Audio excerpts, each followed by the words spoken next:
Silent flame. Ignite quiet confidence through breath and presence. Complete audiobook. You're invisible, not because you lack talent or intelligence, but because you've trained yourself to disappear. You shrink in meetings. You apologize for taking up space. You wait for permission to exist. Here's the truth. The world doesn't need you to speak louder. It needs you to be louder. In the next 90 minutes, you're going to learn the singular practice that transforms quiet people into quiet leaders, the focused attention breath meditation and presence ritual that rewires your nervous system, anchors your worth, and radiates authentic confidence so powerful that people feel it before you ever say a word. You're not broken. You're not shy. You're simply uninitiated. Let's change that now. Chapter 1. The Fade-Out Trap. You're not quiet. You're disappearing. Listen to me. I need you to hear this distinction right now because your entire life depends on it. You think you're introverted. You think you're naturally quiet. You think you're just someone who prefers listening to speaking. That's what you tell yourself. That's what you tell other people. But that's not what's happening. You're not quiet. You're disappearing. There's a massive difference, and most people never see it. Introversion is a preference. It's a personality trait. Introverts can walk into a room, choose to listen more than they speak, and feel absolutely fine. They're not scared. They're not waiting for permission. They're just choosing how they want to spend their energy. That's introversion. That's neutral. That's actually healthy. But you're different. You're not choosing silence. You're seeking safety in it. When you sit in a meeting and don't speak, it's not because you're thoughtfully processing. It's because a part of your nervous system is convinced that if you take up space, something bad will happen. You'll be rejected. You'll be laughed at. You'll be exposed as a fraud. Your mind doesn't think this consciously. Your body just knows it. Your nervous system has learned that small equals safe, invisible equals protected. That's the fade-out trap. Let me give you a real example. I worked with an engineer, brilliant woman, MIT degree, solved complex architectural problems every single day. But in stand-up meetings, she sat silent. When her manager asked for input, she'd say, "I don't have anything to add." When her CEO mentioned a project that desperately needed her perspective, she said nothing. Later, someone else got credit for the exact solution she had designed weeks earlier. She wasn't overlooked because she was incapable. She was overlooked because she was invisible. Here's what she told me. "I'm just not good at self-promotion." Wrong. That wasn't the issue. The issue was deeper. The issue was that she had spent years, maybe her entire life, learning that speaking up was dangerous. So she had trained her nervous system to keep her small. She had confused safety with smallness. And the cost was devastating. Do you know what research shows about quiet, fading-out people in the workplace? People who are less visible earn 18 to 25% less over a career. 25%. That's not a small number. That's a house. That's education for your kids. That's your entire financial future vanished because you trained yourself to disappear. But money is just one cost. The bigger cost is opportunity. Promotions go to visible people. Leadership roles go to visible people. Respect goes to visible people. Your boss doesn't know what you're capable of because you never showed her. Your colleagues don't know you have brilliant ideas because you never voiced them. Your industry doesn't know you're an expert because you never claimed that space. You're not losing these opportunities because you're incapable. You're losing them because you're invisible. That's the brutal truth. And here's the thing. You know it. Deep down you know it. You watch someone with half your intelligence get promoted. You watch someone with less experience take the lead on your project. You watch someone with mediocre ideas get celebrated while yours stay locked inside your head. And it fills you with a quiet rage, doesn't it? Not at them, at yourself. Because some part of you understands that you did this. You chose this. You created this invisibility. Now, I'm not saying this to shame you. I'm saying it because you need to wake up to what's actually happening. Quiet is not your nature. Hiding is your strategy. You've confused safety with smallness, and that confusion is costing you everything. So how did this happen? How did you learn to disappear? It didn't happen overnight. It happened through repeated messages. Maybe you grew up in a house where speaking up got you punished. Maybe a teacher embarrassed you once in front of the class and you decided never again. Maybe you were the middle child who learned that being invisible kept you safe while your siblings fought.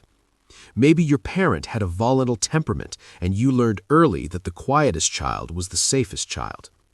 These experiences weren't your fault, but your response to them became your responsibility. Your nervous system learned a survival strategy. Fade out and you'll be okay. Stay small and you won't get hurt. Don't take up space and you won't be a target. Your body learned this so well that now it runs the pattern automatically. You don't consciously decide to disappear. Your nervous system just does it for you. And here's the insidious part. Your body has a language. When your nervous system goes into this freeze response, it communicates something to the world. Your breathing becomes shallow, your chest collapses, your eyes look down, your voice gets quieter, your presence shrinks. Other people feel this. They might not know why, but they feel it, and they respond accordingly. They don't lean in, they don't ask follow-up questions, they just move on. That's the nervous system language of disappearing. So here's what needs to happen.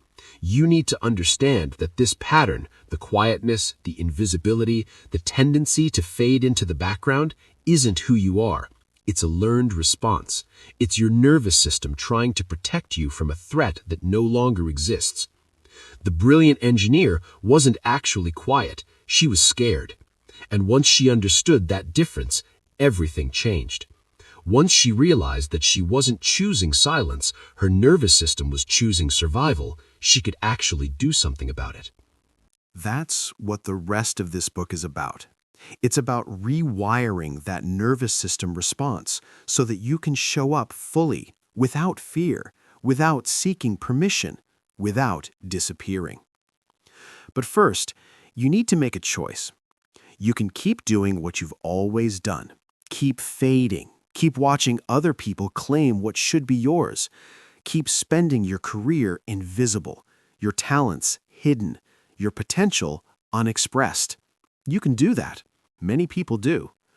Or you can decide right now that the fade-out trap ends today.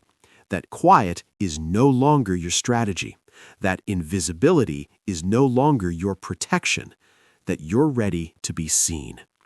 Not because you need to become louder, not because you need to become something you're not, but because you're finally ready to become who you actually are.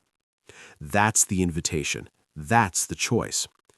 Now let's talk about the specific architecture of silence. Because silence isn't just the absence of sound. Silence can be loud. Silence can be powerful. Silence can be magnetic. And in the next chapter, we're going to flip everything you think you know about power and visibility. We're going to talk about why the loudest people in the room often have the smallest voices. Chapter 2. The Silence Paradox. Loud people have the smallest voices. Here's what nobody tells you. The people who talk the most are usually the most insecure, not confident, not comfortable, insecure. Think about that for a second. Let it sink in. The loudest voices in the room often have the smallest inner foundation. This is the silence paradox, and once you understand it, you'll never look at power the same way again. I want you to picture a specific person. You probably know someone like this. The aggressive networker at the conference who won't stop talking. He jumps from group to group talking incessantly about his wins, his deals, his expertise. He doesn't ask questions. He doesn't listen. He just talks. And if there's a pause in a conversation, even a 2-second pause, he panics and fills it immediately. The silence feels dangerous to him, so he talks faster, he talks louder, he talks more. Why? Because silence feels like rejection. Because in that silence, he might be asked a question he can't answer. He might be confronted with the reality that he's not as impressive as he's trying to appear. So he prevents the silence from happening in the first place. That's not confidence. That's terror wearing a mask. Now think about the person at that same conference who sits quietly. She listens. She asks one really good question, and then she stops. She doesn't fill the air with nervous chatter. She doesn't over-explain. She just exists in the conversation, fully present, comfortable in herself. People gravitate toward her. They remember her. She doesn't dominate the space. She anchors it. That's confidence. That's real power. The aggressive networker is talking because he needs to prove something. He needs external validation. He needs you to believe in him because he doesn't believe in himself. Every word out of his mouth is a defense mechanism. Every monologue is an anxiety response. He's unconsciously trying to convince you and himself that he's worthy of attention. The quiet woman doesn't need to prove anything. She knows who she is. She's comfortable with silence. She's comfortable with you. She's comfortable with herself. So she can actually listen. She can actually engage. She can actually be present. And presence is the rarest, most powerful currency in the world. Here's the thing about presence. It's not about volume. It's not about how much you say. It's about how fully you occupy the space you're in. Presence is the ability to be completely there, mentally, emotionally, physically, without needing to prove yourself, without needing applause, without needing validation. Let me give you a concrete example. I once watched a CEO run a quarterly meeting. This guy had massive authority. Thousands of people reported to him, hundreds of millions of dollars in budget, real power. And you know what he said in the entire meeting? Maybe 3 sentences. 3 sentences. And every person in that room leaned forward. Every person listened intently. Every person felt his presence. I watched another executive speak for 20 minutes in the same setting. He talked constantly. He explained everything twice. He told jokes to fill the gaps. He looked nervous. He kept adjusting his posture. He said nothing of value, but he said it for a very long time. And when he finished, nobody remembered a word. The difference wasn't intelligence. It wasn't expertise. It was presence. Presence is magnetic. Noise is desperate. That's the fundamental equation. When you need to talk, you're signaling that you're not okay. You're signaling that you need external affirmation. You're signaling that your internal foundation is shaky, so you need sound to fill the space and convince others and yourself that you're solid. That's the energy of noise. But when you're present, you're signaling something completely different. You're signaling that you're grounded, that you're secure in who you are. You're not needing to prove anyone. You're just here, fully here, completely present. That's the energy of presence. And people feel it. They might not understand it consciously, but they feel it. Your nervous system sends signals to their nervous system. Your steadiness calms their anxiety. Your presence creates a container where they can relax. That's magnetic. Now here's where breath becomes absolutely critical. Because presence isn't something you decide to have. Presence is something your nervous system broadcasts. When you're anxious, when your nervous system is dysregulated, you can't fake presence. You can't will yourself to be calm and grounded. Your body will betray you. Your speech will become rapid or shaky. Your breath will become shallow. Your energy will be scattered. People will feel your anxiety, and it will trigger their anxiety. That's contagion. But when you regulate your nervous system through breath, something miraculous happens. Your body actually becomes calm. Your nervous system actually enters a state of safety. And when your nervous system is in safety, you communicate that to everyone around you. Your breath becomes steady. Your voice becomes clear. Your presence becomes solid. And your presence regulates theirs. This is the breath-presence loop. Your calm, rhythmic breathing isn't just changing your internal state. It's broadcasting safety to everyone around you. When your breath is steady, your nervous system is saying, I am here. I am safe. I am grounded. Others feel this subconsciously. They don't think about it. They just respond. They lean in. They listen. They respect you. This is the science of silent power. This is why the person who says the least often has the most influence. Think about this in your own life. Who do you trust most? The person who talks constantly and needs your reassurance, or the person who is calm, grounded, and secure in who they are? Who would you follow? Who would you believe? You follow the person with presence. You follow the person who doesn't need your approval. You follow the person whose nervous system broadcasts safety and groundedness. This is the inversion of everything you've been taught. You've been taught that visibility comes from talking more, that authority comes from speaking louder, that confidence comes from constant self-promotion. That's all wrong. It's backwards. Real authority comes from being quiet and secure. Real visibility comes from presence, not volume. Real confidence is comfortable in silence. Real confidence doesn't need an audience. Real confidence doesn't need applause. Real confidence just is. And the paradox is this: the more you focus on broadcasting presence instead of broadcasting noise, the more people will actually listen to you. The more grounded your nervous system becomes, the more influence you'll have. The quieter you become, the louder your voice becomes.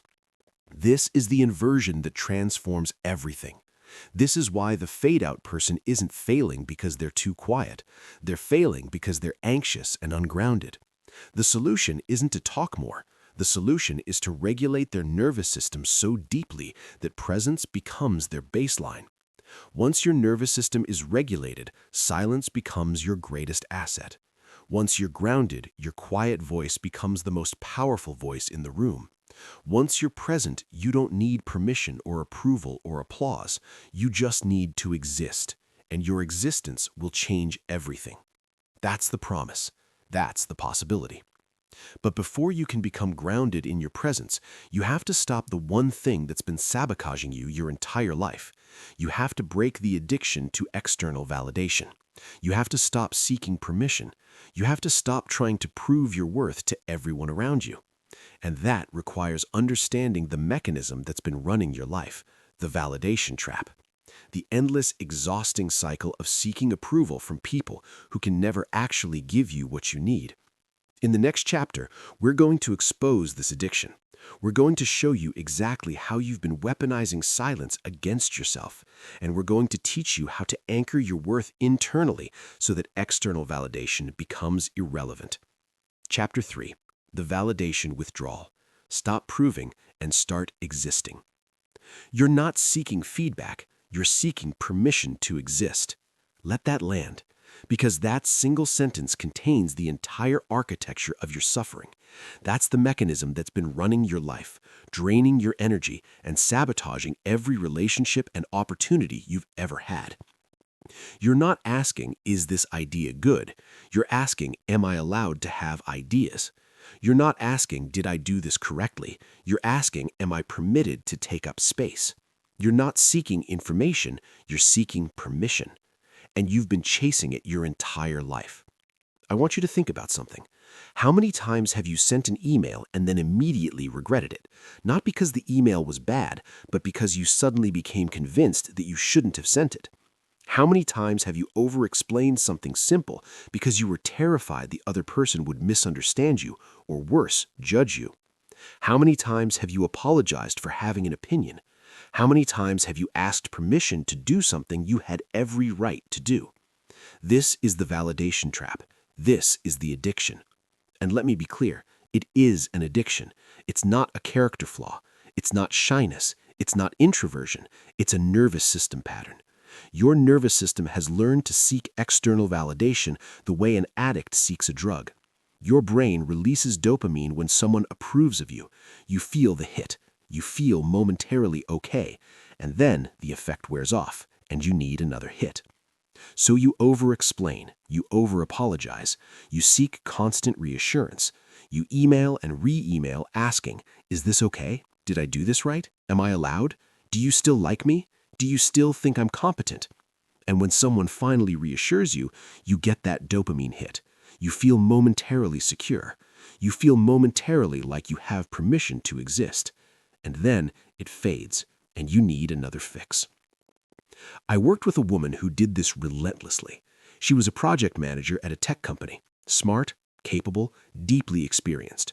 But she would finish a project that she had led brilliantly, that came in on time and under budget, that solved complex problems.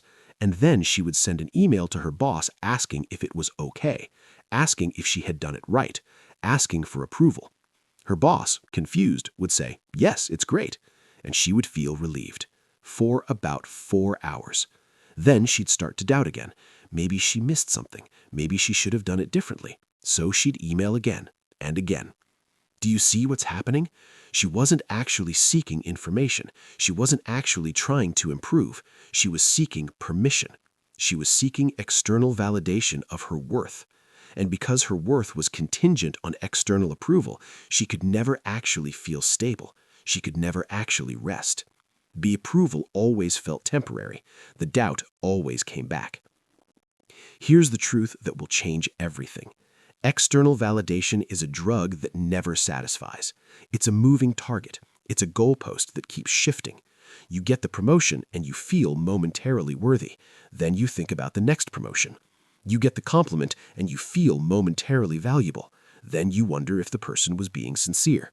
You accomplish the goal and you feel momentarily successful. Then you set a higher goal. There is no finish line with external validation. There is no amount of approval that will ever be enough. There is no number of compliments that will ever make you feel secure. Because the approval is external. It's not yours. It's not permanent. It's always subject to change. It's always dependent on other people's moods, other people's circumstances, other people's opinions. And the cruelest part? The people who seem to have the most external validation are often the most dependent on it. The high achiever who lands the dream job but feels like a fraud the moment she walks in. The person who gets constant praise but can't internalize a single compliment. The social media influencer with millions of followers who still feels completely empty inside. Because they've never learned to anchor their worth internally. They're still seeking permission. They're still chasing the external hit. But there's a paradox here, and this paradox is the key to your freedom. The moment you stop needing approval is the moment people naturally grant it. This sounds impossible. It sounds backwards, but it's true. When you're desperate for approval, you broadcast desperation. Your nervous system is dysregulated. You're anxious, you're seeking, you're grasping. People feel this, and it triggers them. They pull away, or they give you crumbs of approval just to make you stop asking. But when you're grounded in your own worth, when you don't need their approval, something shifts. Your nervous system is regulated, your presence is calm, your energy is secure. People feel this too, and they respond. They trust you, they respect you. They naturally want to validate you because you don't seem like you're begging for it. This is the great inversion. This is how you get what you want by stopping to chase it. But how do you actually do this? How do you break the addiction when your nervous system has been conditioned for years to seek external validation? You start with your breath. This is where the nervous system rewiring begins. Your attachment to external validation isn't a thought problem, it's a body problem. Your nervous system has learned that external approval equals safety. So when approval is withdrawn, when someone doesn't respond to your email quickly, when someone disagrees with you, when someone doesn't offer praise, your nervous system panics. It interprets withdrawal of approval as a threat to your survival. So you automatically seek more approval to restore the sense of safety. But here's what focused attention breathing does. It interrupts this pattern at the source. When you practice deliberate rhythmic breathing, when you slow your breath down, regulate your nervous system, and stay present with the physical sensations in your body, you're sending a signal to your nervous system that you are safe right now, in this moment, without external approval, without permission, without applause. You're teaching your nervous system a new baseline. You're training it to find safety inside your own body, not outside in other people's opinions. You're anchoring your worth internally rather than seeking it externally. This is not meditation. This is not relaxation. This is nervous system reprogramming. This is breaking an addiction.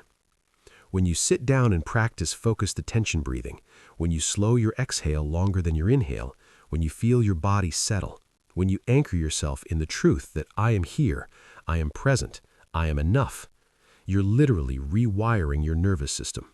You're creating new neural pathways. You're telling your body you don't need their approval to be okay. You are okay right now. You are enough as you exist. This is the mechanism of breaking free. Now, here's the thing. The first time you do this practice, you might not feel it. Your mind might be skeptical. Your nervous system has been running this validation-seeking pattern for so long that changing it takes time. But if you do this practice consistently, if you anchor yourself internally through breath every single day, something shifts. After a week, you might notice that you send fewer recheck emails. After 2 weeks, you might notice that you over-explain less. After 30 days, you might notice that someone's disapproval no longer tanks your entire day. After 90 days, you might realize that you fundamentally changed your relationship to external validation. You still want approval, that's human, but you don't need it anymore. And that's freedom. Because the moment you don't need it, you're no longer broadcasting desperation. You're broadcasting groundedness. And groundedness is attractive. Groundedness is powerful. Groundedness is magnetic. The woman I mentioned, the project manager, eventually got here. It took time. It took consistent practice.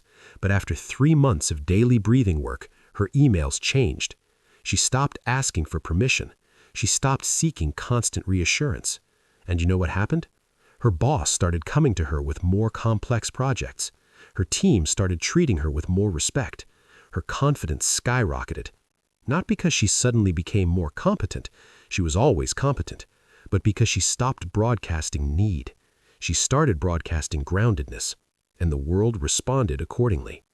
That's what happens when you break the validation addiction, when you anchor your worth internally, when you stop seeking permission and start existing.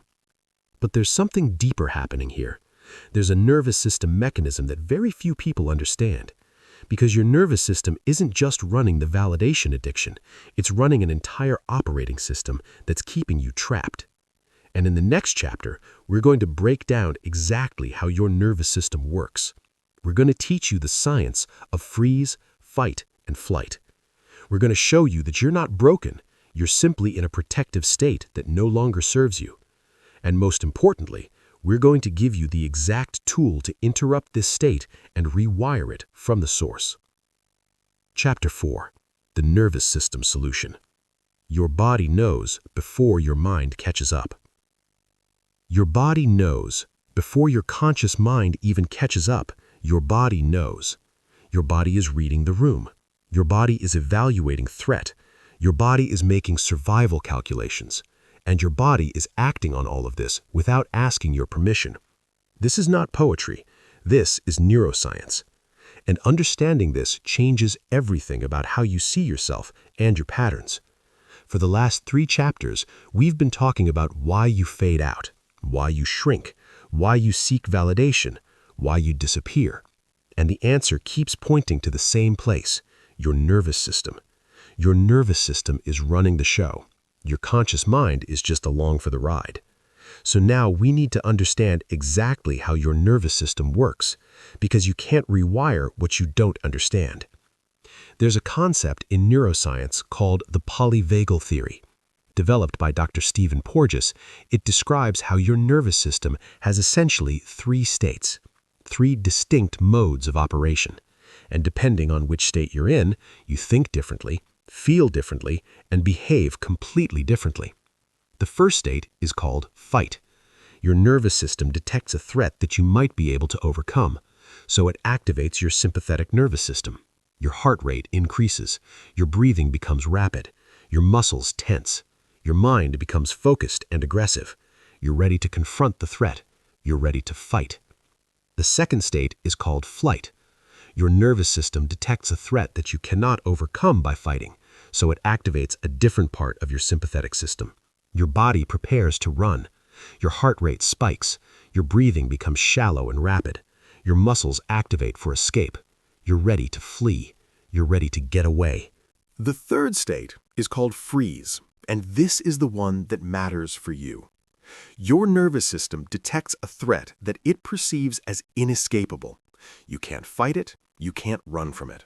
So your nervous system makes a calculation. The only survival strategy available is to shut down, to immobilize, to collapse, to freeze. This is an ancient survival mechanism. It exists in prey animals. When a deer is cornered by a predator, it doesn't fight, it doesn't run, there's nowhere to go, so it freezes. It goes completely still. It plays dead. Because sometimes immobility is the only survival strategy left. You have the same mechanism. And if you grew up in an environment where conflict was dangerous, where speaking up got you punished, where taking up space got you hurt, your nervous system learned that freeze was your best survival strategy. So it adapted. Your nervous system learned when there's potential conflict, when there's potential judgment, when there's potential exposure, shut down, go small, disappear, freeze. This is the fade-out trap, but it's not a choice. It's a nervous system state. Let me give you a concrete example. Imagine a woman grows up with a volatile father. He has an unpredictable temper. Sometimes he yells, sometimes he's silent but menacing. Sometimes he punishes her for things that seemed fine yesterday. Her nervous system learns that the world is unpredictable and dangerous. It learns that the safest strategy is to be invisible. Don't draw attention. Don't speak. Don't take up space.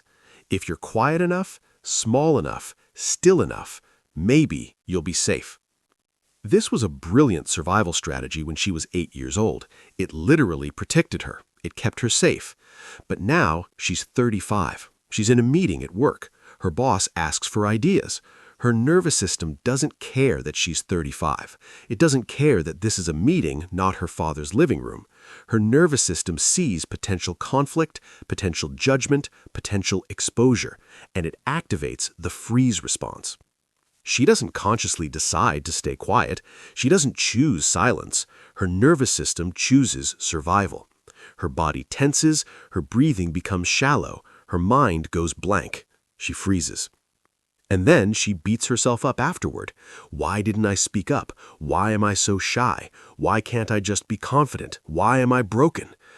But you're not broken. Your nervous system is doing exactly what it was trained to do. You're not choosing silence. Your nervous system is choosing survival. That's the distinction. Now here's the crucial part. This is not permanent. This is not who you are. This is a protective mechanism that was useful once but no longer serves you. And it can be rewired. This is where the vagus nerve becomes important. The vagus nerve is the longest nerve in your body. It runs from your brain all the way down through your chest and into your abdomen. It's the primary nerve of the parasympathetic nervous system, the system that calms you down, that tells your body it's safe to rest and digest instead of fight and flee. And here's the key. You can activate your vagus nerve consciously through breath. When you practice diaphragmatic breathing, when you breathe deeply from your belly instead of shallowly from your chest, you're directly stimulating your vagus nerve. You're sending a signal to your nervous system that says, you are safe. You don't need to fight. You don't need to flee. You don't need to freeze. You can relax. This is not metaphorical. This is neurochemical. When you practice slow, intentional breathing, your body releases calming neurotransmitters. Your parasympathetic nervous system activates. Your heart rate decreases. Your breathing naturally slows. Your mind becomes clear. Your presence becomes grounded. And the specific breathing pattern that creates the most dramatic shift is what we call the 4-5-6 breath. This is the foundational technique that will change your nervous system. Here's exactly how it works. You inhale slowly through your nose for a count of 4. You hold that breath for a count of 5. Then you exhale slowly through your mouth for a count of 6. That's one cycle. You repeat this cycle for 5 minutes, just 5 minutes, and something profound happens. The longer exhale, the 6-count exhale, is the key. The exhale activates your parasympathetic nervous system more powerfully than the inhale, so by extending the exhale, you're creating a stronger calm signal. Your body hears the signal and begins to shift out of fight, flight, freeze and into rest, digest. Let me walk you through what happens in real time. You start the practice. Your mind is busy. Your nervous system is maybe in a low-level flight response. You're anxious, your shoulders are tense. You begin. Inhale 4, hold 5, exhale 6. Again, and again, and again. After about 90 seconds, less than 2 minutes, something shifts. Your shoulders drop. Your jaw unclenches. Your breathing naturally deepens. Your mind begins to clear. You're not trying to relax. You're not forcing yourself to calm down. Your nervous system is simply responding to the signal you're sending it through your breath. After 5 minutes of this practice, you are in a completely different nervous system state. You are in parasympathetic activation. You are in a state of safety. Your body knows this. Your mind knows this. And this becomes your baseline, at least until you encounter a trigger and your sympathetic system reactivates. But here's the thing. With consistent practice, something even more profound happens. Your nervous system learns that safety is available on demand. It learns that you have the capacity to regulate yourself, and over time, it requires less and less triggering to activate the freeze response because your baseline becomes more and more grounded. But the 4-5-6 breath isn't just a relaxation technique. It's the beginning of the presence practice protocol. Because when you're breathing in this intentional way, you're creating space for something else. You're creating space for internal anchoring. As you practice the 4-5-6 breath, you add an internal affirmation. As you inhale, you silently say, I am here. As you exhale, you say, I am present. And you hold this awareness in your body. You feel your feet on the ground. You feel your sits bones in the chair. You feel your spine against the back. You're anchoring yourself in your physical body, in the present moment, in the reality that you are safe right now. And then you add the final affirmation. I am enough. Not, I will be enough if I accomplish this. Not, I'm enough if you approve of me. I am enough as I exist right now. In this moment, with no proof, with no permission, with no applause. I am enough. This is nervous system reprogramming at its deepest level. This is how you break the freeze response. Not through willpower, not through positive thinking, but through direct nervous system activation. When you practice this protocol consistently, when you do this every single day for 30 days, your nervous system rewires. It learns a new baseline. It learns that safety is available. It learns that you don't need to disappear to be safe. You don't need to freeze to survive. You can be present, you can be visible, you can take up space, and you will still be okay. This is the foundation. This is the bridge. Breath is the only autonomic function you can consciously control. Use it. Because when you regulate your nervous system through breath, everything else becomes possible. Your presence becomes solid, your voice becomes clear, your confidence becomes real. Not because you changed your thoughts, but because you changed your nervous system's state. And once your nervous system is regulated, something else becomes available, something most people never discover. The ability to be quiet and powerful at the same time. The ability to be silent and influential. The ability to be still and command respect. This is the foundation of quiet authority. And in the next chapter, we're going to show you what true leadership looks like when it's rooted in a regulated nervous system instead of in performance and projection. Chapter 5. The Quiet Leader Archetype. The most powerful people in the room say the least. You've been taught that leaders are extroverts, that they're charismatic, that they dominate conversations, that they project confidence through volume and visibility, that leadership is performance. It's all wrong. The most powerful people in the room say the least. And once you understand this, you'll stop trying to become someone you're not and start becoming someone far more formidable. Let me demolish a myth right now. The myth that says leadership requires charisma, that it requires an outgoing personality, that it requires the ability to work a room and command attention through sheer force of personality. This myth has created generations of quiet, capable people who believed they could never lead, and it has elevated countless mediocre people into positions of power simply because they were comfortable talking. But the actual evidence tells a different story. Think about Steve Jobs, one of the most influential leaders in history.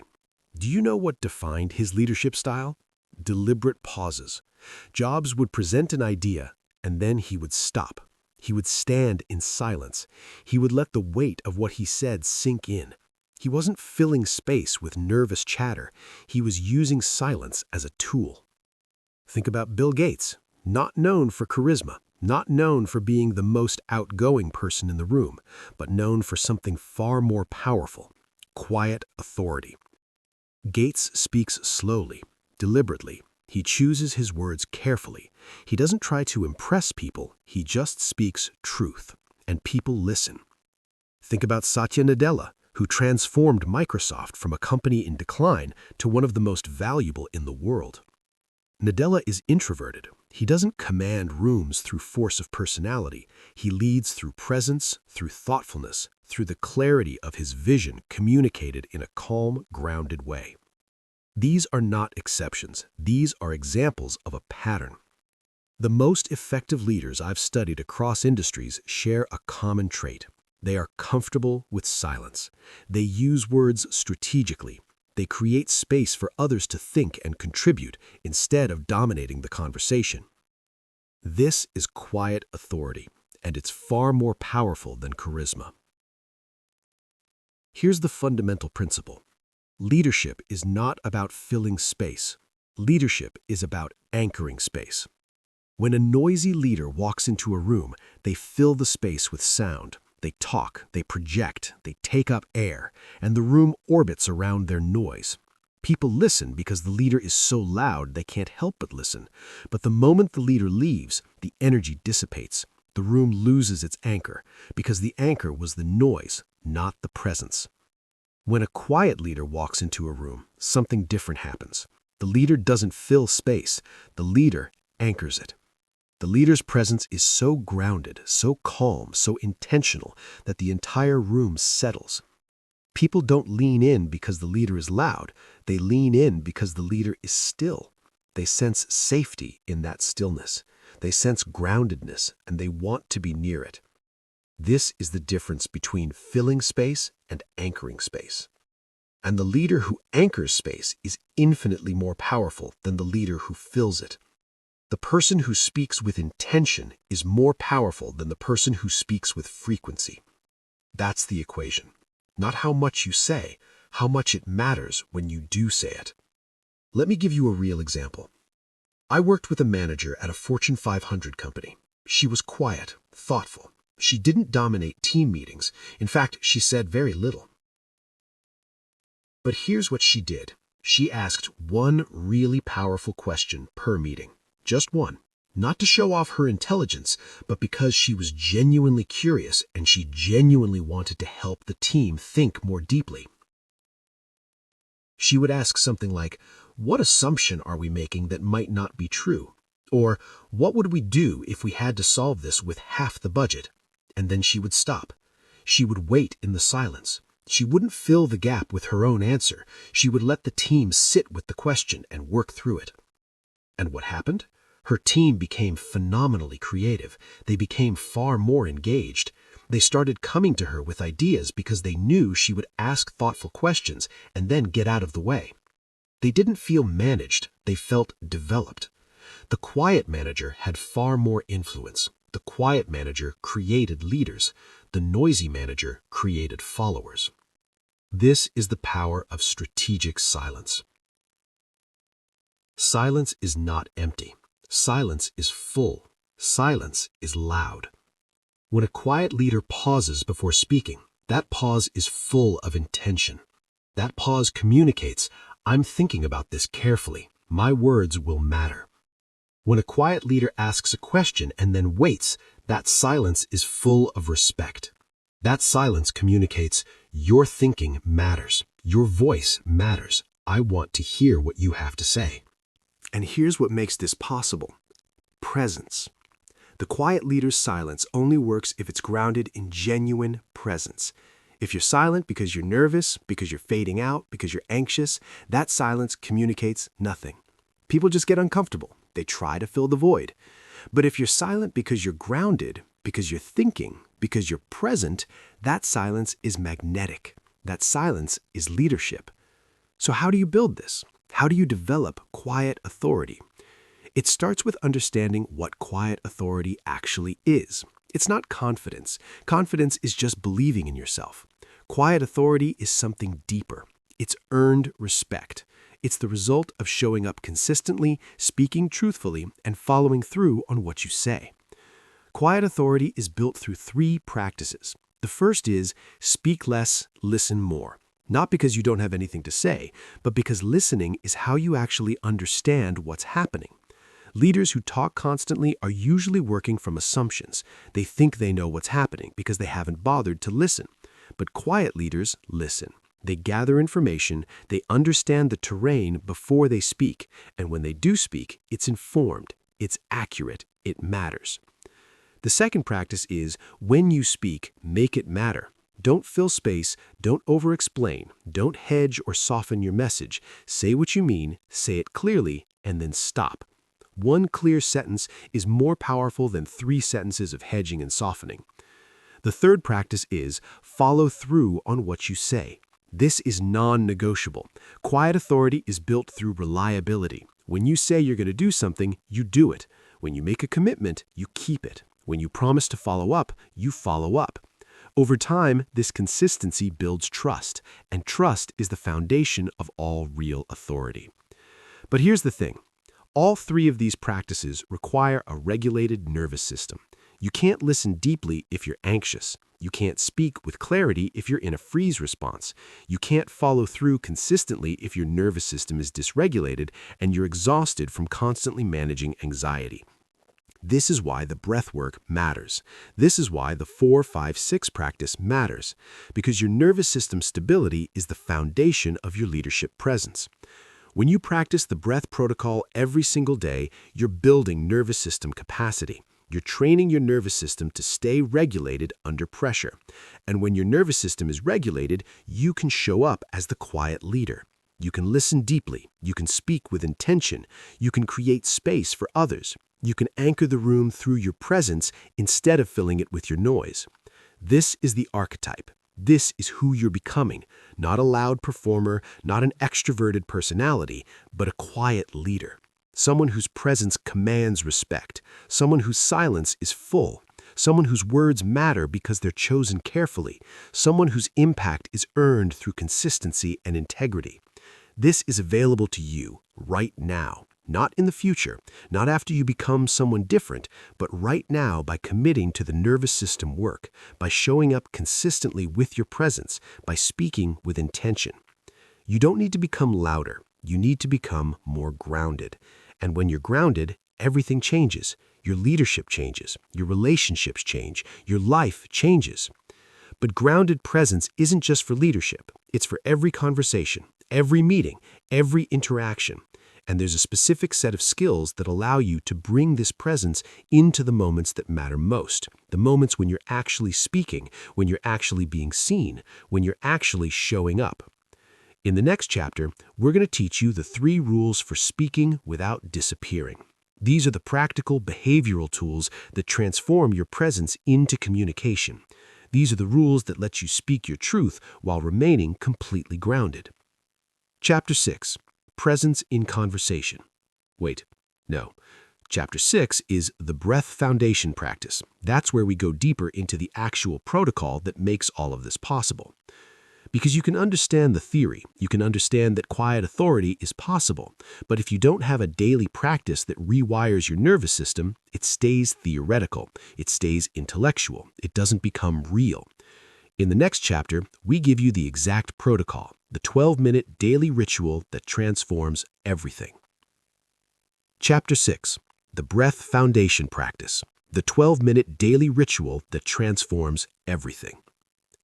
This is it. This is the core. This is the actual practice that changes everything. Not the theory, not the understanding, the practice, the daily ritual that rewires your nervous system from the ground up. You can read about quiet authority all day long. You can understand the science of the vagus nerve. You can intellectually grasp that your nervous system has been running a freeze response. But understanding is not transformation. Understanding is just information. What transforms you is practice, repetition, daily commitment. So here's the exact protocol, the 12-minute silent flame practice. This is non-negotiable. This is the foundation. If you're going to do this work, you're going to commit to this practice every single day for at least 30 days. No exceptions, no modifications, no, I'll do it when I have time. You make the time, because transformation requires consistency. The practice has 3 phases. Each phase is 4 minutes, 12 minutes total. That's it. You have 12 minutes. Everyone has 12 minutes. Phase 1 is called arrival. This is the settling phase. You find a quiet place, you sit down, your feet are flat on the floor, your spine is against the back of the chair, your hands are in your lap, and you close your eyes and you begin the 4, 5, 6 breath. Inhale through your nose for a count of 4. 1, 2, 3, 4. Hold that breath for a count of 5. 1, 2, 3, 4, 5. Exhale through your mouth for a count of 6. 1, 2, 3, 4, 5, 6. That's 1 cycle. You repeat this cycle over and over for 4 minutes straight. You're not trying to think about anything. You're not trying to visualize anything. You're just breathing, observing the breath, feeling the body settle. Your nervous system is receiving the signal you are safe, you are grounded, you can relax. During this phase, your mind will wander. Your mind will get busy. You might start planning your day or thinking about a conversation you had yesterday. This is normal. This is what minds do. When you notice your mind wandering, you simply return to the breath. No judgment, no frustration. You just come back.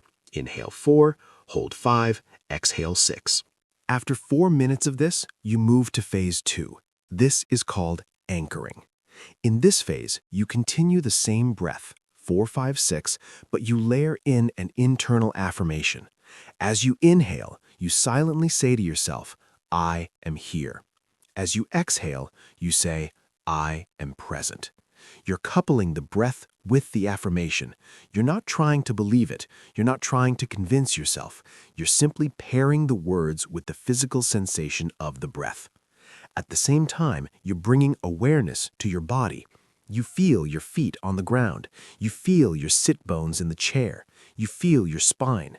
You're anchoring your awareness in your physical body. You're no longer in your thinking mind. You're in your somatic experience. You are here. You are present. You continue this for 4 minutes. Inhale, I am here. Exhale, I am present. Feel your feet. Feel your sit bones. Feel your spine. The affirmation is not trying to fix you. It's not trying to convince you. It's simply a verbal anchor for the truth that's already happening in your body. After 4 minutes, you move to phase 3. This is called expansion.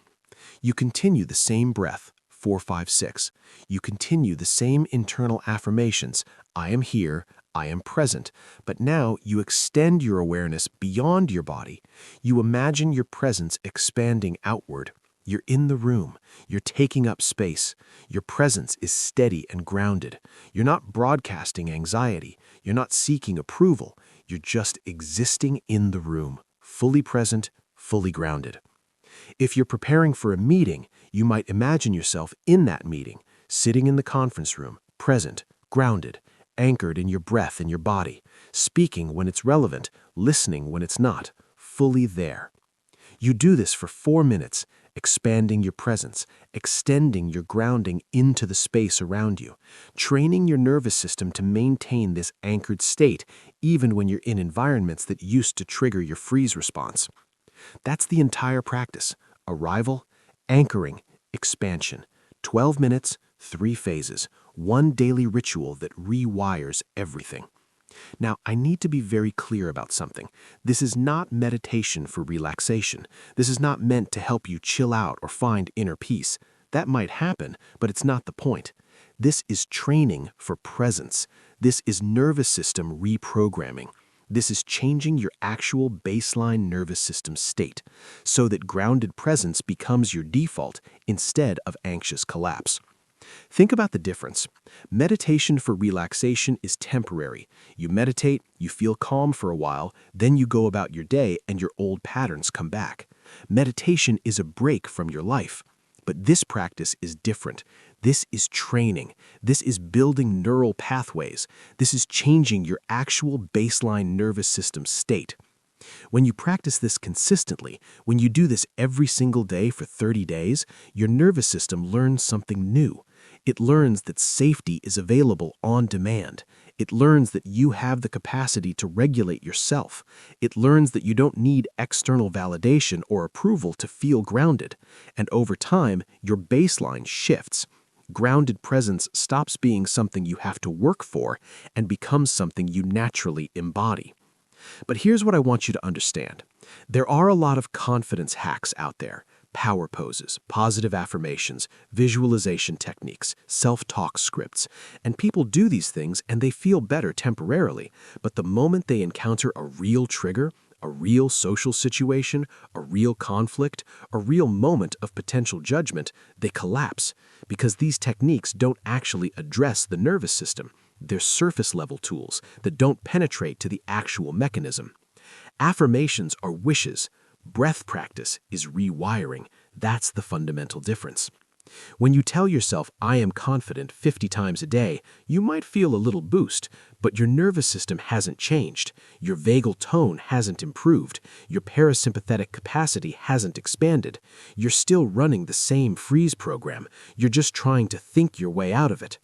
But you can't think your way out of a freeze response. Freeze is a body-level response. It requires a body-level intervention.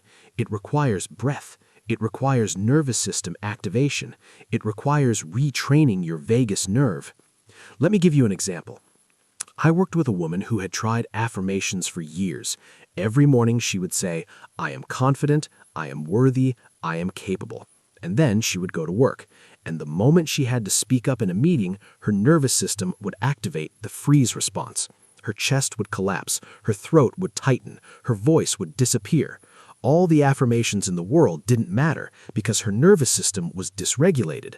But then she started the breath practice. Not instead of affirmations, not as a replacement for positive thinking, but as the actual nervous system intervention. And something shifted. After 2 weeks of daily 4-5-6 breathing, she noticed she wasn't freezing as much. After 4 weeks, she realized she had actually spoken up in meetings without her voice shaking. After 8 weeks, her colleagues asked her why she suddenly seemed more confident. She wasn't more confident, her nervous system was more regulated. And when your nervous system is regulated, confidence is a natural byproduct. This is the difference between temporary and permanent transformation. Now, the practice itself is only the beginning. The practice builds your capacity, but you also need to learn how to access this state in real moments, because you're not going to practice the full 12 minutes before every meeting. You need to know how to activate the state quickly when you need it. This is where the 90-second ritual comes in. Right before a meeting, before a difficult conversation, before any moment where you used to fade out, you pause. You take 90 seconds, you do a shortened version of the practice, a few 4-5-6 breath cycles, a quick body scan, feet, sit bones, spine. The internal affirmation, I am here, I am present, I am enough. And then you walk in.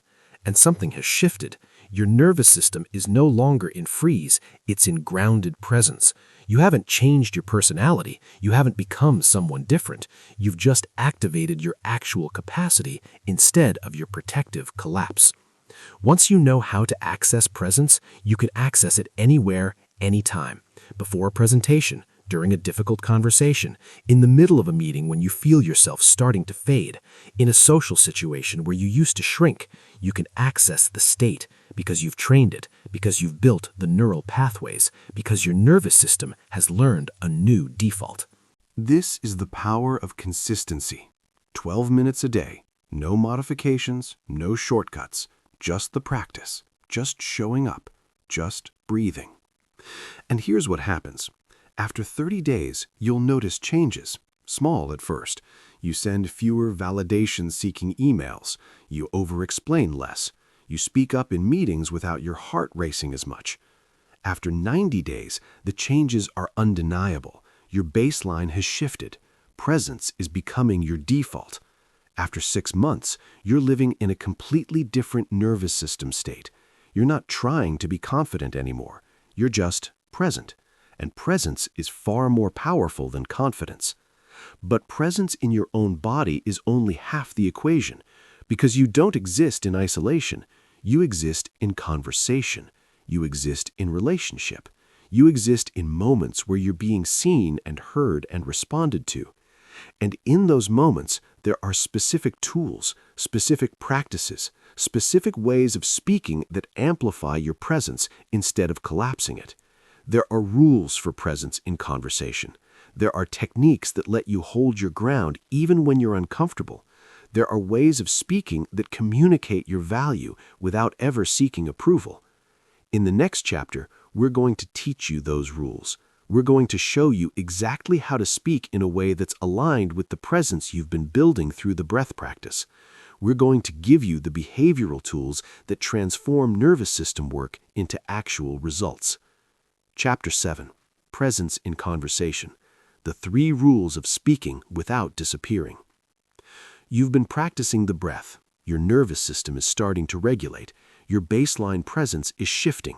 But now you need to know what to do when you're actually speaking, because speaking is where most people collapse. Speaking is where the presence falls apart. This is where the nervous system work meets actual behavior. This is where internal groundedness becomes external communication. And there are 3 specific rules that govern how you speak when you're grounded. These rules are not about content. They're not about what you say. They're about the energetic signature of your speaking. Master these 3 rules, and you will transform how people experience you. Rule 1. Breath, pause, speak. This is the foundation. Before you say anything, you take a breath. Not a big, visible breath, a calm, grounding breath. You access the state you've been building through your daily practice, and then you speak. What does this do? It eliminates the filler, the the like. These filler words exist because your nervous system is dysregulated. Your mind is moving faster than your speech. Your anxiety is looking for a way to fill the gap, so you fill it with meaningless sounds. But when you pause and breathe before speaking, something shifts. Your nervous system settles. Your mind aligns with your mouth. The words come out clearly. No filler, no stumbling, just clean, intentional speech. It also eliminates the apologetic softeners. I'm probably wrong, but this might be dumb, but I'm not an expert, but. These aren't disclaimers. Their nervous system tells. They're your body broadcasting that you're not grounded, that you're seeking permission, that you're hoping the other person will forgive you for speaking. But when you breathe, pause, and then speak, those softeners disappear. You don't need them. Your nervous system is regulated. Your presence is solid. You can just say the thing. Let me give you a real example. I worked with a woman in a corporate environment. She had great ideas. She was smart. She understood the business. But every time she spoke in a meeting, she would stammer. I was thinking maybe we could, try this approach, but I don't know, maybe it's not a good idea. And her ideas would get lost in the noise of her own anxiety. She started practicing the breath protocol. She also started practicing this rule. Before she spoke in meetings, she would take a calm breath. She would ground herself in her body, and then she would speak. The first time she did it, she said, "I think we should restructure the timeline." 4 words, no filler, no apology, no hedging, just a clear statement. The room went silent for a second, and then her boss said, "That's interesting. Tell us more." Not because the idea was suddenly brilliant, but because the way she delivered it was clear and grounded. This is what breath before speaking does. It transforms the energetic signature of your communication. Here's the neuroscience. When you're grounded in your body, when you've done the breath work and your parasympathetic nervous system is activated, your speech comes from a different place. Your voice becomes slower. Your words become more chosen. Your delivery becomes more intentional. People feel this. They sense that you're not nervous. They sense that you're grounded, and they listen differently. Breathing before speaking is not a delay. It's a signal of competence. It's you saying with your nervous system, I know what I'm going to say.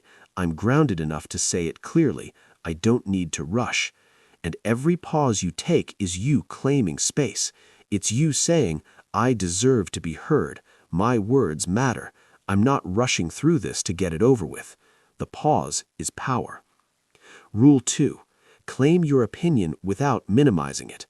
This is where you stop hedging, stop qualifying, stop softening your valid points just because you're afraid of how they'll be received.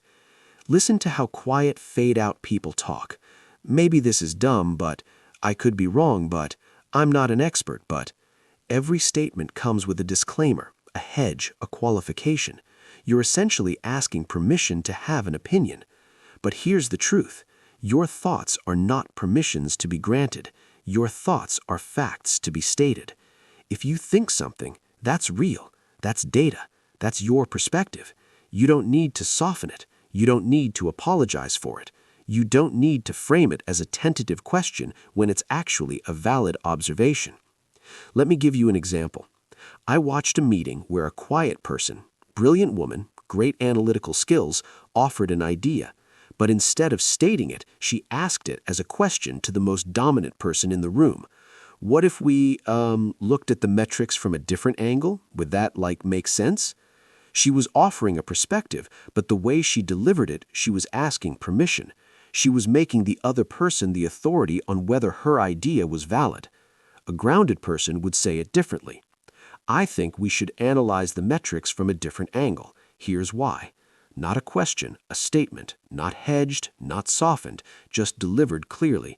The idea is the same, the insight is the same, but the energetic signature is completely different, and people respond to the signature, not the content. Now, how do you build this capacity? You practice. Every single day, you deliver one statement as a statement, not as a question, not as a hedge, just as a clear, unqualified assertion of your perspective. It might feel uncomfortable. It might feel aggressive. It might feel wrong. That discomfort is the nervous system telling you that you're doing something unfamiliar. Sit with it. Breathe through it. This is the new baseline forming. This is presence replacing collapse. And I want to be very clear about something. This is not about becoming aggressive or dismissive of other perspectives. This is about having the confidence in your own perspective that you don't need to minimize it. You can state your thought clearly and still be open to other viewpoints. These are not mutually exclusive. Rule 3. Comfortable silence is your superpower. This is the culmination. You've breathed, you've spoken clearly, you've claimed your perspective, and now you need to know what to do with the silence that follows. Most people panic in this silence. They finish their thought, and now there's a pause, and the pause feels empty, so they fill it. They add more explanation. They soften what they just said. They ask for reassurance. Do you know what I mean? Does that make sense? Am I explaining this right? And in filling the silence, they give away all the power they just created through their clear, grounded speech. But a grounded person does something different. They finish their thought, they take a breath, and they wait. They sit in the silence. They let their words land. This silence is not awkward. This silence is powerful. This silence is you giving space for the other person to actually process what you said. It's you not needing their immediate validation. It's you being confident enough to exist in the pause. After you make a point, take a breath and wait for the response. Don't fill the gap. Don't explain more. Don't ask if they understood. Just sit in the silence. This forces the other person to actually engage. They can't just nod and move on. The silence demands response. And most people will respond. They'll ask a follow-up question. They'll offer their perspective. They'll actually engage with your idea instead of just letting it pass by, because the silence creates space for real dialogue. Here's why this works. Most people in most conversations are desperate to fill the silence. They're talking constantly. They're explaining excessively. They're seeking validation through words. So when someone actually sits in the silence, when someone finishes their thought and then waits, it's magnetic. It's unusual. It stands out. Most people rush to fill silence. Leaders wait in it. When you master this third rule, something shifts in how people perceive you. They start seeing you as someone who is grounded, someone who is confident, someone who doesn't need their approval. And that perception creates space for respect and influence that you couldn't create through constant talking. Now, these three rules work together. Breath, then speak. Speak clearly without hedging, then sit in the silence. These are the behavioral practices that amplify the nervous system work you've been doing. But here's what I want you to understand. These rules are not about manipulation. They're not about tactics. They're about alignment. They're about making your external communication match your internal state. When you're grounded through the breath work, these rules feel natural. They feel true. They feel like you're finally showing up as your actual self, instead of the anxious, fading out version of yourself. The woman I mentioned, the one who stammered in meetings, didn't become a different person. She became herself. She became the clear, grounded, intelligent version of herself that was always there but was being suppressed by her dysregulated nervous system. That's what these rules do. They let you be you. They let your actual intelligence, your actual perspective, your actual presence come through without the filter of anxiety. But mastering these rules in one-on-one conversation and small meetings is only the beginning, because there are environments, large group settings, high-stakes moments, situations where the stakes feel enormous, where presence has to scale up, where you have to maintain grounding even when the pressure increases exponentially. And there's a specific way to do that. There's a way to extend your presence beyond the intimate conversation and into the larger room. There's a way to be present not just with one person, but with everyone. In the next chapter, we're going to teach you how to scale your presence, how to take the grounding you've built and extend it into environments that used to terrify you, how to go from being present in a small meeting to being present on a stage, from being grounded with one person to being grounded with 100. Chapter 8. The Presence Expansion. From one room to every room. You've done the work. You've practiced the breath. You've mastered the 3 rules of speaking. You're showing up grounded in small meetings and one-on-one conversations. You're claiming your voice. You're sitting in the silence. You're being seen. But then you walk into a larger meeting, a conference room with 20 people, and something happens. The presence collapses. You shrink. You fall back into the fade. And you're confused because you did the work. You practiced the protocol. Why is this happening? This is the presence scaling question, and it's one of the most important questions you'll answer. The issue is this. You've been training your presence in a controlled environment. One room, familiar people, lower stakes. Your nervous system adapted well to that. But the moment the stakes change, the moment there are more people, higher visibility, more perceived threat, your nervous system reactivates the freeze response. Here's what you need to understand. Your nervous system doesn't have different frequencies for different room sizes. Presence is presence. Grounding is grounding. The principle doesn't change. You don't need a different technique for a large group. You need to scale the same technique. Let me give you a real example. I worked with a man who was doing great with the breath practice. He was showing up in team meetings. He was speaking without hedging. He was comfortable in silence. And then his company asked him to present at a quarterly all-hands meeting, 200 people, and he panicked. He did the breath work that morning, but the moment he got in front of all those people, his nervous system went into freeze. His voice became shaky. His mind went blank. He practically ran off the stage. Afterward, he felt like a failure. He thought the practice hadn't worked. He thought he was broken. But the issue wasn't the practice. The issue was that he hadn't scaled it. So here's what we did. We didn't change the protocol, we changed the environment of his practice. Instead of practicing alone or in small meetings, he started imagining larger groups during the expansion phase.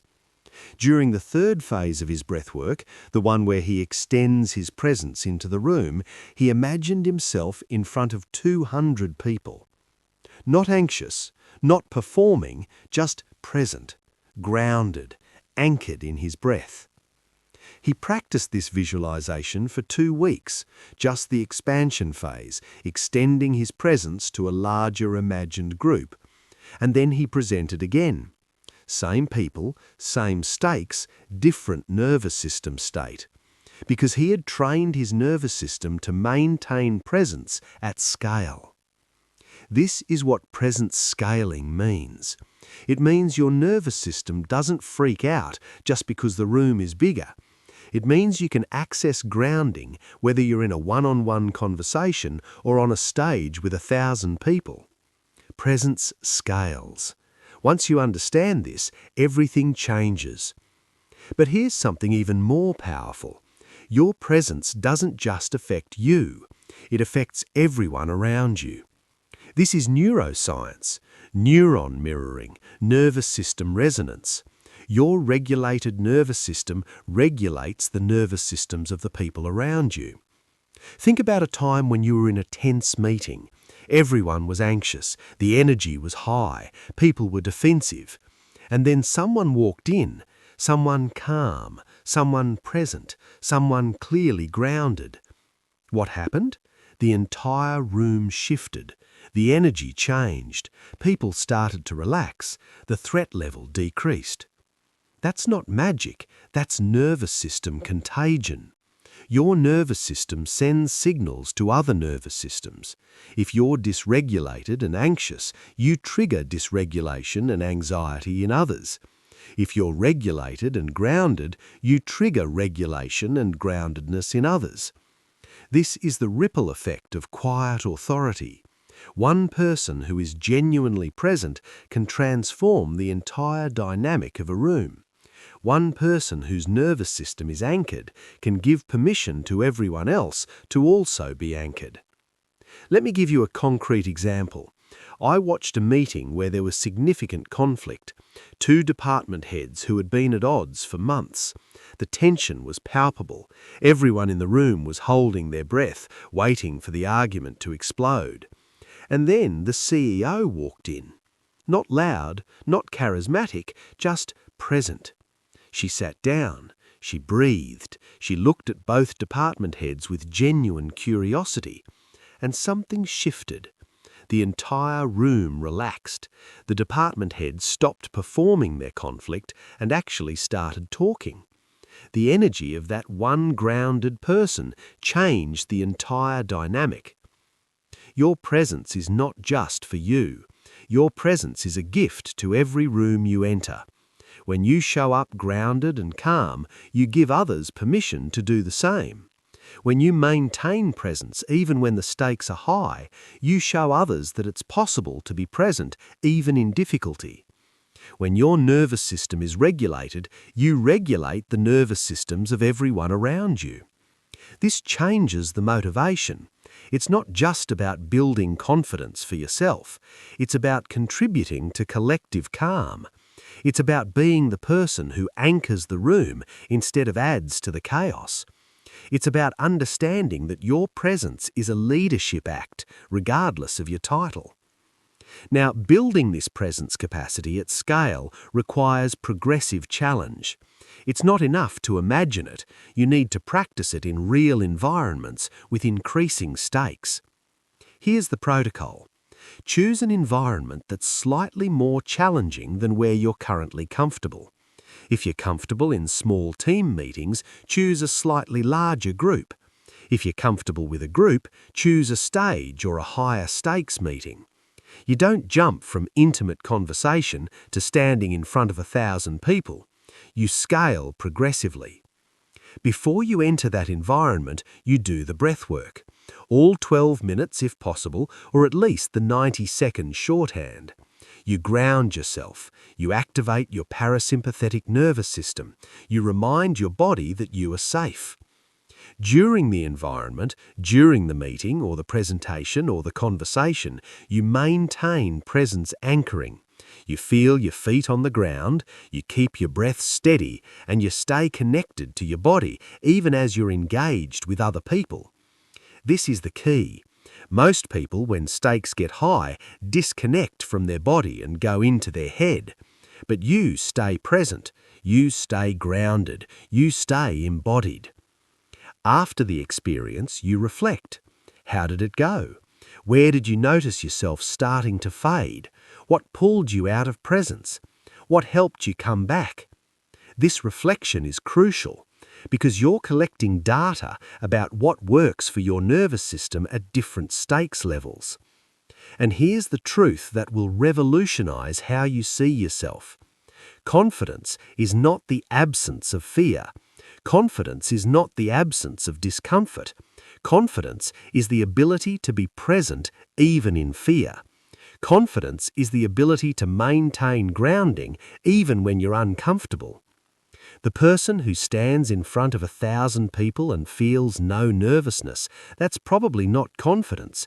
That's either dissociation or a nervous system that hasn't learned to read stakes.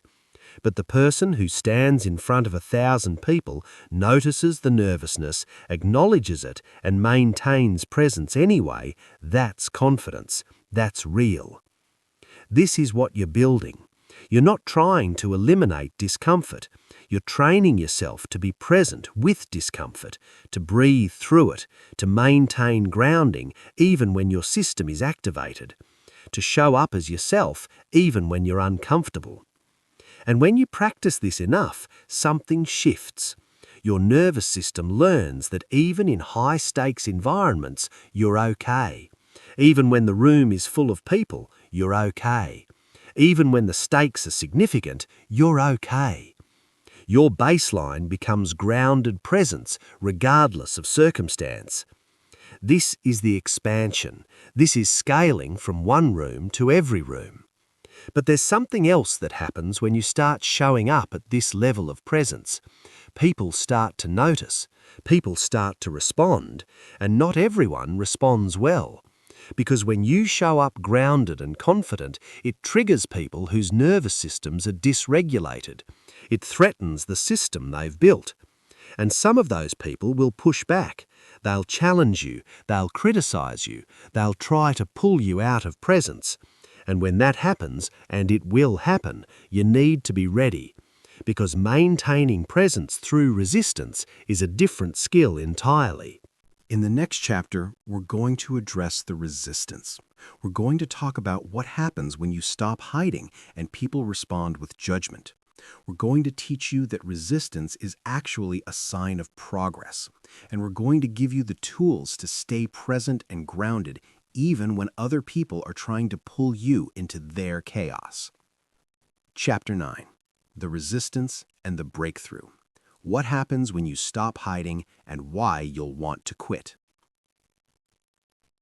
Here's what nobody tells you.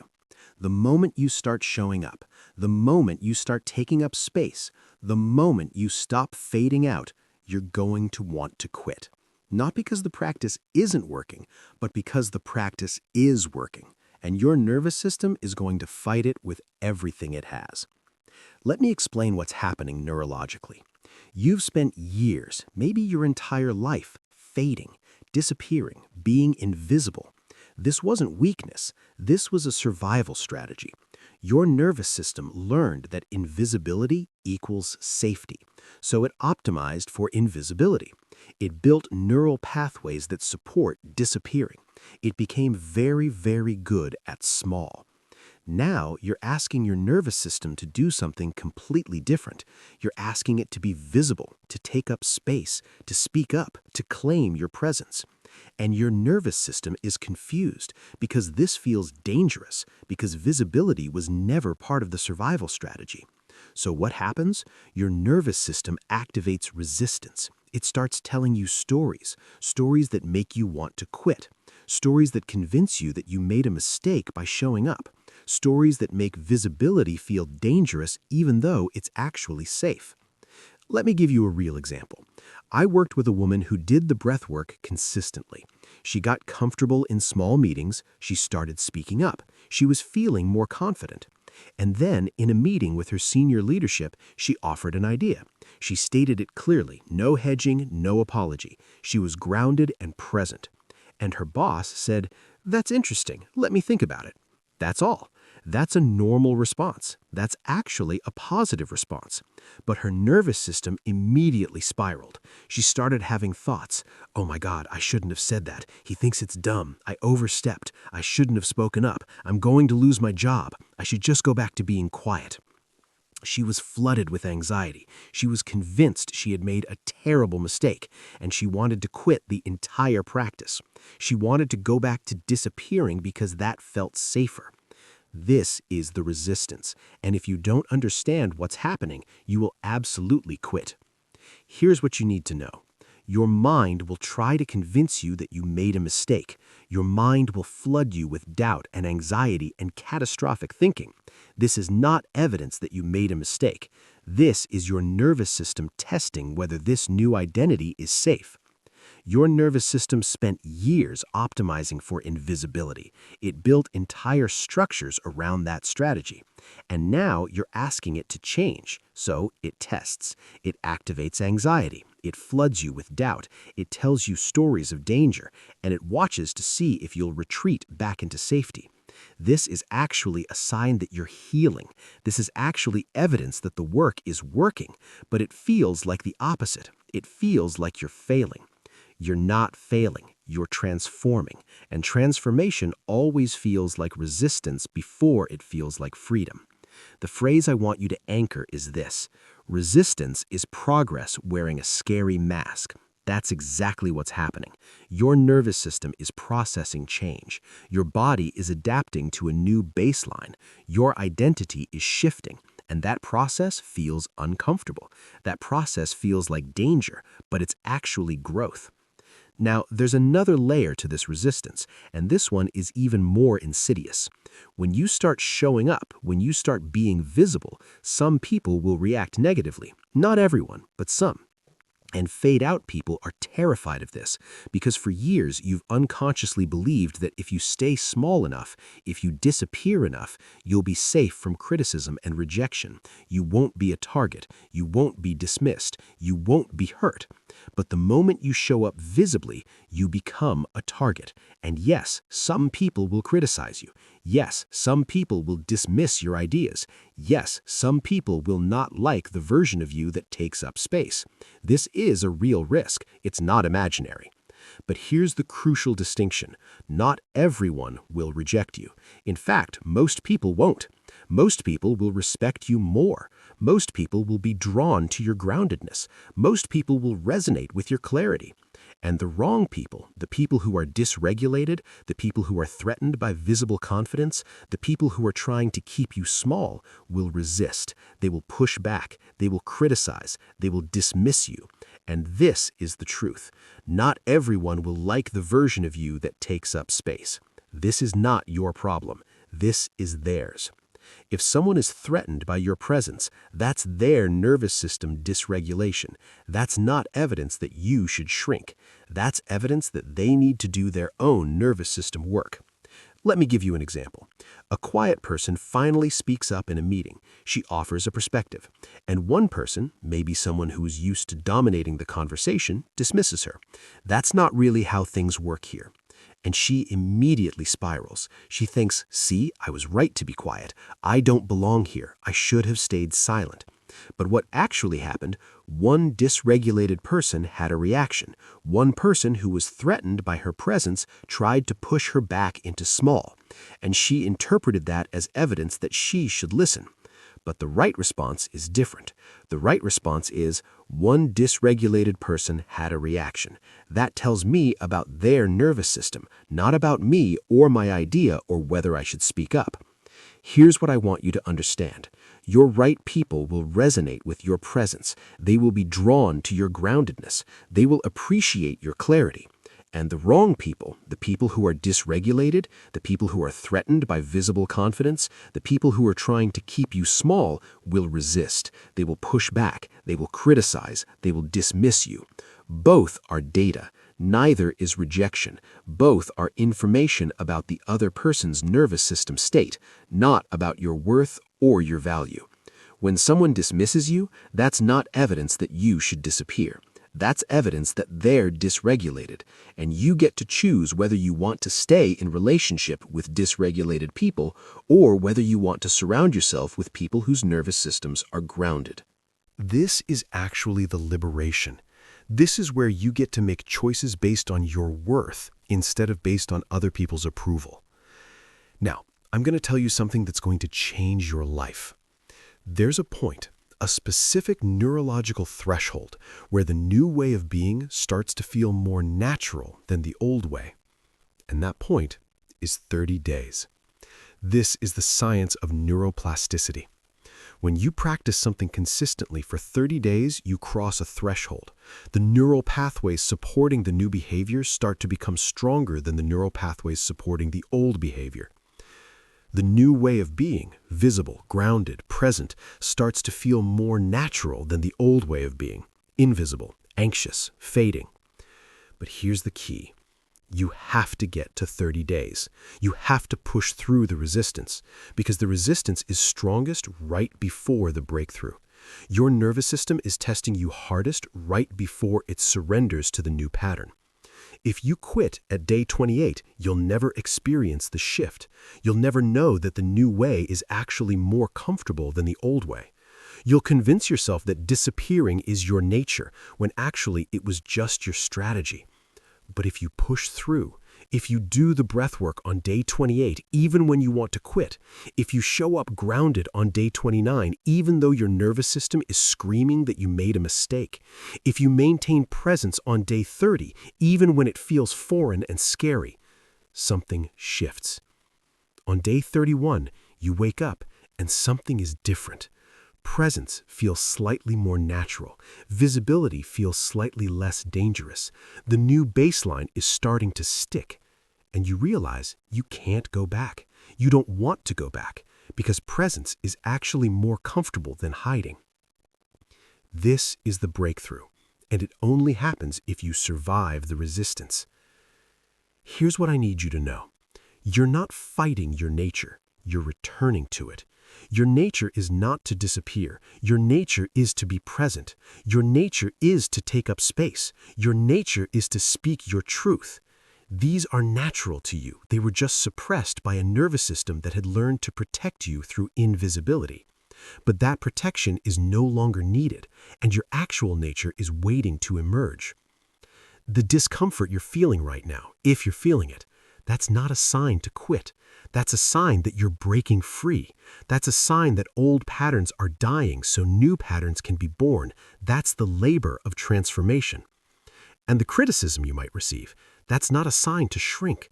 That's a sign that you're becoming visible enough to be noticed. Some of that notice will be positive, some will be negative, but notice itself is power. So here's my challenge to you. If you're in the resistance right now, if you're wanting to quit, if you're convinced that you made a mistake by showing up, keep going.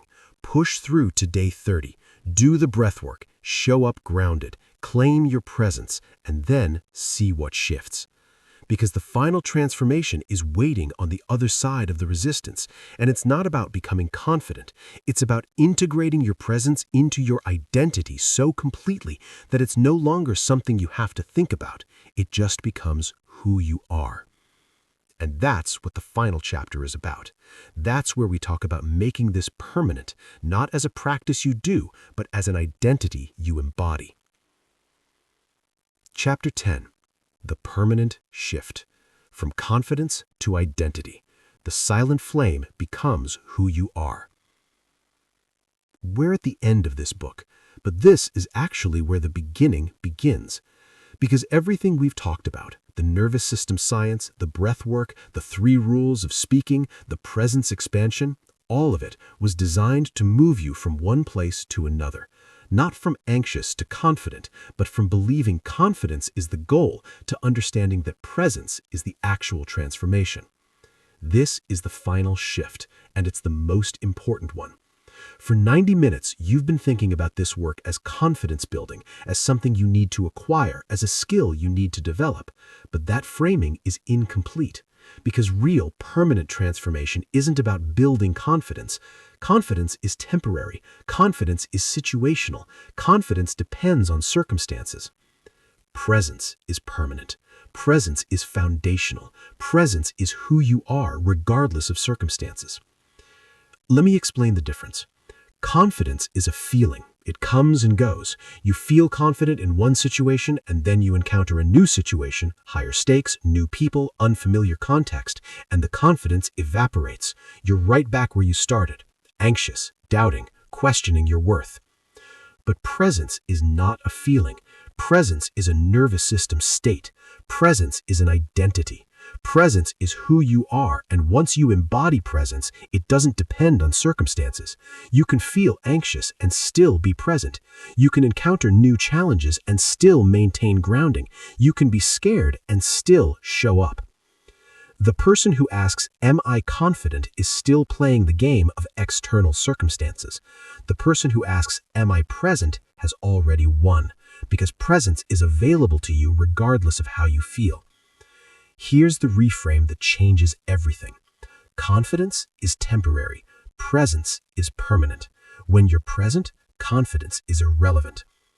You're not aiming for a situation where you never feel nervousness. You're not building toward a state where you're always comfortable. You're training yourself to be present even when you're nervous. You're learning to show up grounded even when you're uncomfortable. You're developing the capacity to maintain your identity as a grounded, present person even when circumstances are challenging. This is the permanent shift. This is where presence becomes who you are instead of something you do. Let me give you a concrete example. I worked with a man who had been practicing the protocol for 90 days. He had done the breath work, he had mastered the 3 rules of speaking, he had successfully scaled his presence, and we were talking about where he was in the journey. He said something profound. He said, "I used to ask myself, am I confident enough to do this? Now I ask myself, am I present enough to do this?" And the answer is always yes. Do you see the shift? He's not asking if he has the right feeling. He's asking if he's in the right state. And the right state is always available because presence is not a feeling. It's a choice. It's a nervous system state you've trained. Your goal is not to feel confident in every situation. Your goal is to be present in every situation. And when you're present, confidence follows naturally. Not because you convinced yourself to feel good, but because presence and competence are linked. When you're present, you have access to your actual intelligence. You can think clearly. You can articulate your perspective. You can respond to challenges. And that capacity creates real confidence, not the manufactured kind, but the grounded kind that comes from knowing you can actually handle what's in front of you. Now, let me describe what this permanent shift actually looks like. You've moved from a baseline of hiding so no one sees me fail to a baseline of showing up so I can succeed. That's the entire journey in one sentence. Your nervous system used to optimize for invisibility. Your default was collapse. Your strategy was disappearance. But now, your nervous system optimizes for presence. Your default is grounded. Your strategy is showing up. And this doesn't mean you never feel anxiety. This doesn't mean you've become fearless. This doesn't mean you encounter challenges and automatically feel confident. It means anxiety no longer determines your actions. Fear no longer determines your visibility. Discomfort no longer determines whether you show up. I know a woman who had been doing this work for 6 months. She's a quiet person, introverted. She still prefers listening to talking. But she now speaks up in meetings even when she's nervous. She offers her perspective even when she's scared. She takes on leadership roles even when she feels imposter syndrome. And someone asked her, "Aren't you ever anxious anymore?" And she said, "All the time. But I'm not small anymore. I'm anxious and visible. I'm scared and grounded.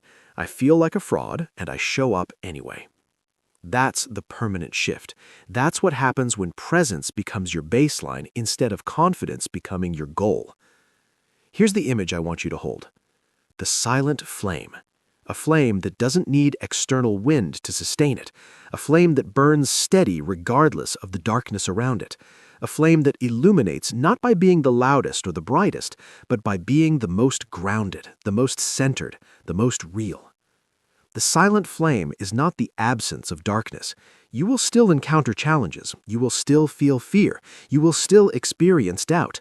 But the silent flame is not extinguished by darkness. The silent flame burns steady regardless. That's who you're becoming. That's the identity you're building. Not someone who never feels afraid, but someone whose presence is not determined by fear. Someone whose grounding is not conditional on comfort.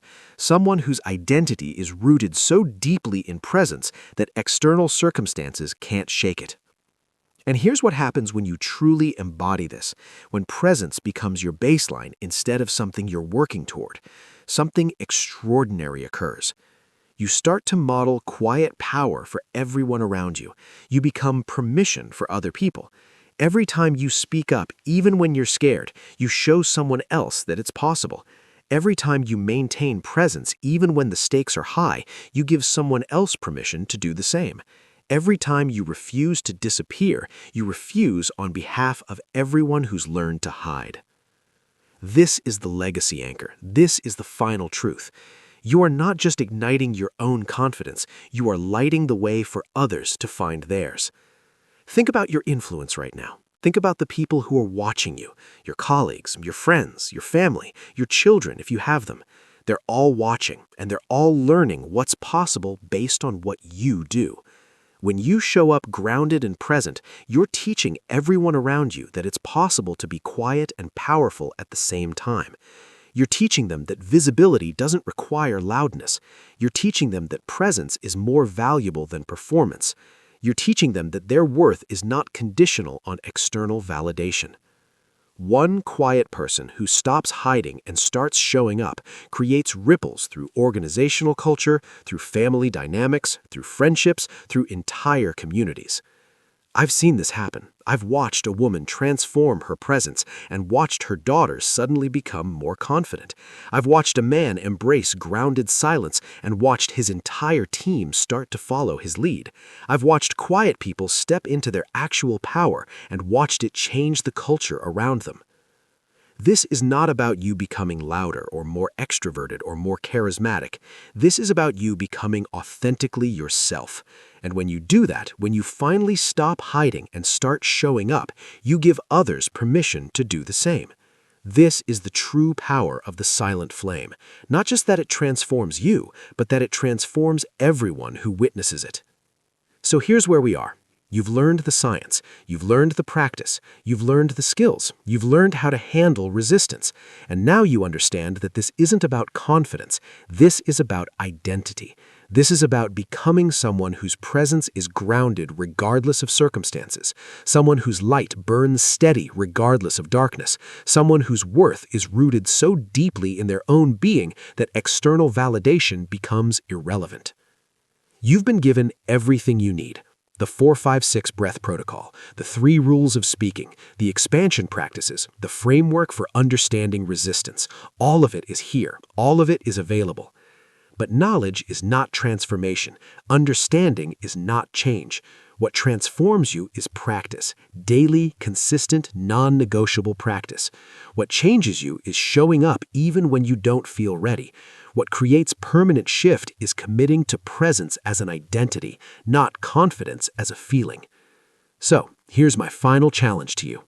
Starting tomorrow morning, not next week, not when you feel more ready, not when circumstances are perfect, starting tomorrow morning, you're going to practice the silent flame protocol. 12 minutes, 3 phases, breath, anchoring, expansion. And you're going to commit to 30 days.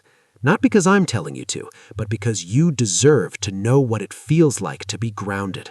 You deserve to experience what happens when your nervous system shifts from freeze to presence. You deserve to discover that you are capable of being both quiet and powerful. You deserve to light your own silent flame. And after 30 days, when you've crossed that neuroplasticity threshold, when presence starts to feel natural, when your identity begins to shift, you're going to understand something that you might not believe right now. You were never broken. You were never incapable. You were never too quiet or too shy or too introverted to be visible and powerful. You were simply uninitiated. You were simply operating from an outdated survival program. You were simply waiting for someone to show you that another way was possible. That other way is possible. That other way is here. That other way is you, finally grounded in your own presence, finally burning with your own light, finally showing up as yourself. The world doesn't need you to be louder. The world needs you to be present. The world needs your steady light. The world needs your grounded truth. The world needs the version of you that shows up not because you're confident, but because you're here, because you matter, because your presence is a gift. Your silent flame is waiting. It's been waiting your entire life. The only thing standing between you and it is the decision to begin. So begin.